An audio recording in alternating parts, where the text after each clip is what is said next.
દર્શક મિત્રો, હું પરેશ ચૌહાણ, આપ નિહાળી રહ્યા છો લીડ મહુવા ન્યૂઝ. સમાચારોમાં આપનું સ્વાગત છે. હવે સમાચારો નિહાળીશું વિસ્તારપૂર્વક. ડોક્ટર ભીમરાવ આંબેડકર મિત્ર મંડળ અને ઉત્સવ સમિતિ દ્વારા ડોક્ટર ભીમરાવ આંબેડકર સાહેબની 133મી જન્મ જયંતિની ઉજવણી ઉત્સાહભેર કરવામાં આવી હતી, જેમાં વિવિધ કાર્યક્રમોના પણ આયોજન કરવામાં આવ્યા હતા. મહુવા શહેરમાં ડોક્ટર ભીમરાવ આંબેડકર સાહેબની 133મી જન્મ જયંતિની ઉજવણી કરાઈ તો ડોક્ટર આંબેડકર ભવનનું ઉદ્ઘાટન અને સ્કૂટર રેલીનું પણ ભવ્ય આયોજન કરવામાં આવ્યું હતું. ડોક્ટર બાબા સાહેબ આંબેડકરે દેશ અને દુનિયા માટે આપેલું યોગદાન તથા તેમના કાર્યોથી સમાજ જાગૃત થાય, સમાજ પ્રેરણા મેળવે, સમાજમાં શિક્ષણનું સ્તર વધે, સમાજ અને દેશ ઉચ્ચ લક્ષ્ય પ્રાપ્ત કરે, સમાજમાંથી વ્યસનો ઘટે અને ઉમદા કાર્યોમાં લોકો આગળ વધે તેવા આશય સાથે ડોક્ટર ભીમરાવ આંબેડકર મિત્ર મંડળ દ્વારા અને ઉત્સવ સમિતિ દ્વારા આંબેડકર ભવન સ્નેહદીપ સોસાયટી ખાતે ડોક્ટર બાબા સાહેબ આંબેડકરની 133મી જન્મ જયંતિની ઉજવણી ઉત્સાહભેર કરવામાં આવી હતી. તો સંતો, મહંતો અને ગુજરાત રાજ્યના પૂર્વ મંત્રી અને જિલ્લા ભારતીય જનતા પાર્ટીના પ્રમુખ આરસી મકવાણાએ બાબા સાહેબ આંબેડકરની પ્રતિમાને ફૂલહાર કરી નમન કર્યા હતા. તો સાથે જ ડોક્ટર આંબેડકર ભવનનું ઉદ્ઘાટન પણ કરવામાં આવ્યું હતું. બાદ સવારે 11 કલાકે કાર્યક્રમ સ્થળેથી સ્કૂટર રેલીનું ભવ્ય આયોજન કરવામાં આવ્યું હતું. આ સાથે જ મહુવાની હનુમંત હોસ્પિટલ દ્વારા આંખના રોગો માટે ફ્રી નિદાન કેમ્પનું આયોજન કરવામાં આવ્યું હતું. કાર્યક્રમને લઈ સહયોગીઓ સમાજના અગ્રણીઓનો સહયોગ પણ ખૂબ સરસ રહ્યો હતો. આ કાર્યક્રમમાં જિલ્લા ભારતીય જનતા પાર્ટીના પ્રમુખ આરસી મકવાણા, સક્રિય ધારાસભ્ય શિવાભાઈ ગોહિલ, તો પૂજ્ય રતિબાપુ વણોટ, પૂજ્ય વિનમ્ર સ્વામી, પૂજ્ય યોગાનંદગીરી બાપુ, પૂજ્ય શિવ ચેતનગીરી બાપુ ઉપસ્થિત રહી આશીર્વચન આપ્યા હતા. આ કાર્યક્રમને લઈ જગદીશભાઈ ચૌહાણ, હરેશભાઈ વાઘ, રાકેશભાઈ મકવાણા, હરજીભાઈ બારિયા, માવજીભાઈ બાબરિયા, રમેશભાઈ વેલારી સહિતનાઓએ જહેમત ઉઠાવી ભારત રત્ન ડોક્ટર ભીમરાવ આંબેડકર સાહેબની 133મી જન્મ જયંતિની ઉજવણીને સફળ અને ભવ્ય બનાવી હતી. આ કાર્યક્રમને લઈ મહુવા પોલીસ વિભાગ દ્વારા પૂરતો બંદોબસ્ત ગોઠવવામાં આવ્યો હતો. સોશિયલ મીડિયા આશ્રમના પોપટભાઈ આહિર પણ ખાસ ઉપસ્થિત રહ્યા હતા. આજરોજ ભારતના બંધારણના ઘડવૈયા ડૉક્ટર ભીમરાવ આંબેડકર સાહેબની 133મી જન્મ જયંતિ નિમિત્તે સમગ્ર મહુવા શહેરમાંથી મહુવા નગરના ભાઈઓ અને બહેનો મોટી સંખ્યામાં ઉપસ્થિત રહી અને આ કાર્યક્રમને ભવ્યથી ભવ્ય રીતે ઉજવણી કરી. બાબા સાહેબનું જે સ્વપ્ન હતું કે સમરસ સમાજ બને, એ સ્વપ્ન ધીમે ધીમે સાકાર થતું આપણે નજર સામે જોઈએ છીએ, ત્યારે આપણે હર્ષની લાગણી અનુભવીએ છીએ. સવારમાં વહેલા બાબા સાહેબની પ્રતિમાને પુષ્પહાર દ્વારા શહેરના સૌ આગેવાનોએ પુષ્પાંજલિ આપી. ત્યારબાદ બંને આંબેડકર ભવનના ખાતમુહૂર્ત થયા અને ત્યારબાદ સભાઓ અને બાબા સાહેબના વિચારોની આપ-લે કરી સૌ છૂટા પડ્યા. પણ આજનો દિવસ એક મોટા તહેવાર જેવો દિવસ, એક ઉત્સાહ જેવો દિવસ બની રહ્યો, એનો પણ અમને ખૂબ આનંદ છે. મહુવા શહેરમાં જગ્યા ભાડે આપવાની છે તો આજે જ સંપર્ક કરો. મહુવા શહેરની એકદમ મધ્યમાં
ગ્રામ નિર્માણ સમાજ ખાતે યોજાતી શનિ સાહિત્ય સભા આજરોજ પેન્શન મંડળના સથવારે મહુવાના ભૂતા બાળ મંદિર ખાતે યોજાઈ હતી, જેમાં પેન્શન મંડળના સભ્યો અને શનિ સાહિત્ય સભાની બહેનો મોટી સંખ્યામાં ઉપસ્થિત રહ્યા હતા.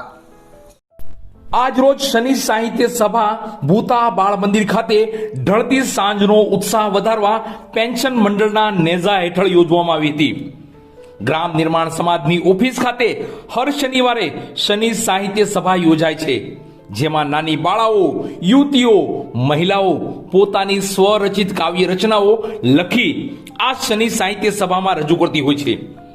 ખ્યાતનામ કવિની કાવ્ય રચના સાંભળી આપણે મંત્રમુગ્ધ થતા હોઈએ છીએ, પણ આ શનિ સાહિત્ય સભાની બહેનોની સ્વરચિત કવિતા સાંભળી ખુલ્લા હૃદયે બોલાઈ જાય છે.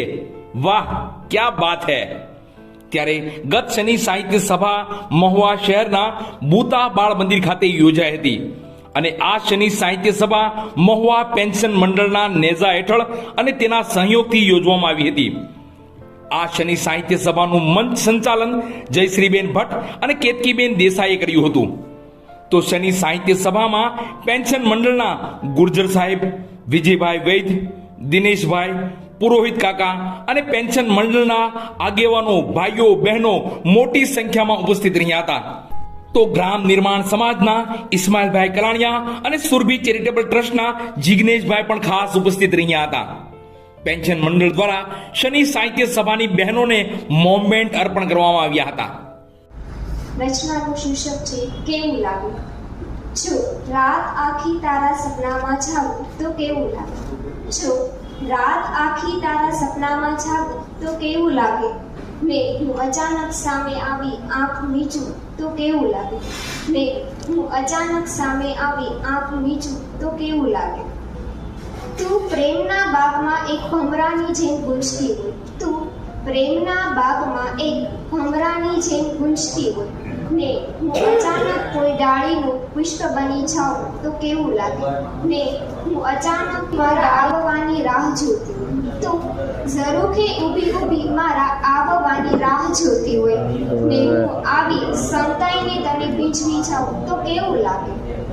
તું પ્રેમનો દરિયો ચીતરતી હોય જ્યારે તારી ખાલી આંખમાં. તું પ્રેમનો દરિયો ચીતરતી હોય જ્યારે તારી ખાલી આંખમાં ને હું આવી અચાનક બંધ પાંપણે આવીને બેસું તો કેવું લાગે. ને હું આવી અચાનક બંધ પાંપણે બેસું તો કેવું લાગે. અંતમાં છે, તું લખતી હોય જ્યારે કવિતા સ્વરનોથી છલકાતી.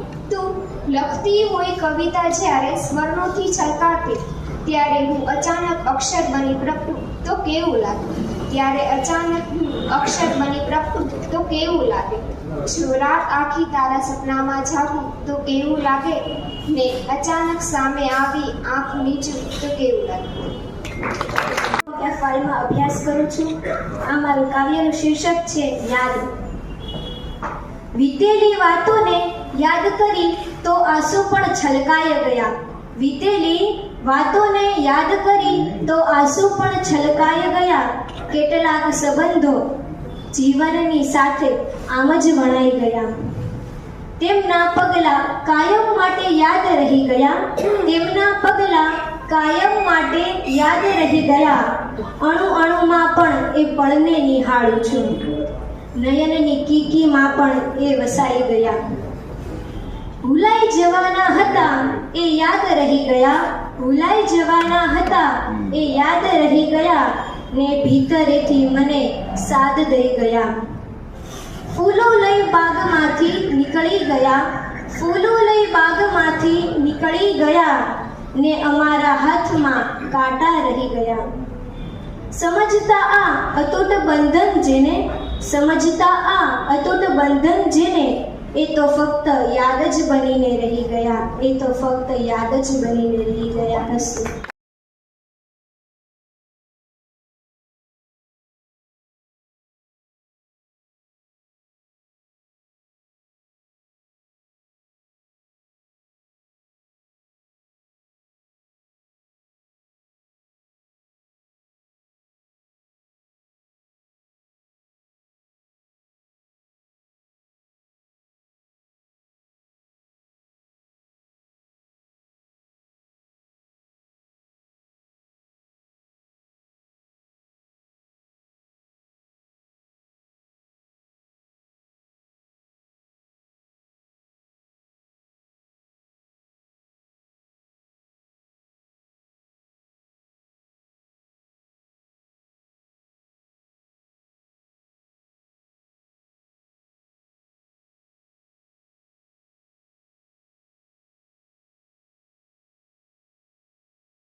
સુરસંગમ ગ્રુપ દ્વારા સુરીલી સાંજ નામના એક કાર્યક્રમનું આયોજન કરવામાં આવ્યું હતું, જેમાં મહુવા શહેરના સુરીલા કલાકારોએ પોતાની પ્રતિભા બતાવી હતી. મહુવા શહેરમાં સુરસંગમ ગ્રુપ દ્વારા સુરીલી સાંજ નામના સુરીલા કાર્યક્રમનું સુંદર આયોજન કરવામાં આવ્યું હતું. આ સુરીલા કાર્યક્રમમાં મહુવા શહેરના સુરીલા ગાયકોએ પોતાની પ્રતિભા બતાવી હતી. સંસ્કારી અને સુરીલા શહેર મહુવામાં અનેકો સંસ્થા, અનેકો ગ્રુપ દ્વારા આવા સુંદર અને સુરીલા કાર્યક્રમો થતા જ રહે છે. ત્યારે આવા સુરને મંચ આપવાના હેતુસર અને આનંદને બમણો કરવાના આશય સાથે મહુવા શહેરની લીલી વાડી ખાતે મહુવા સુરસંગમ ગ્રુપ દ્વારા સુરીલી સાંજના સથવારે ગાતા રહે મેરા દિલ કાર્યક્રમનું સુંદર આયોજન કરવામાં આવ્યું હતું, જેમાં મહુવા શહેરના નામાંકિત સુરીલા કલાકારોએ પોતાની પ્રતિભા બતાવી સૌને મંત્રમુગ્ધ કરી દીધા હતા. સુંદર સાઉન્ડ સિસ્ટમ, મન ભાવન આધુનિક લાઇટિંગ તો ફોગના સથવારે કાર્યક્રમમાં 4 ચાંદ લાગી ગયા હતા.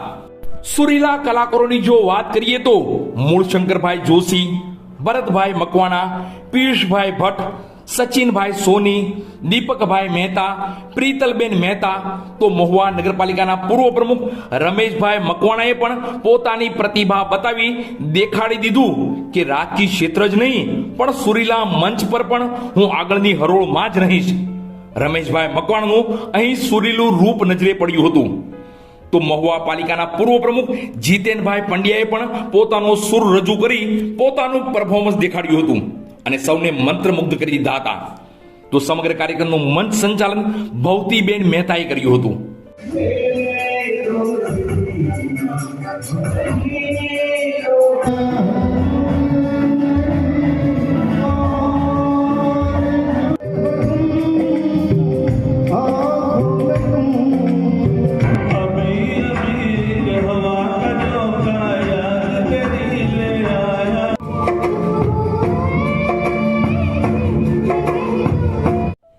બસ સમાચારોમાં અત્યારે આટલું જ. ફરી સમાચારો સાથે કાલે મળશું. ત્યાં સુધી હું પરેશ ચૌહાણ અને લીડ મહુવા ન્યૂઝની સમગ્ર ટીમ શુભરાત્રી.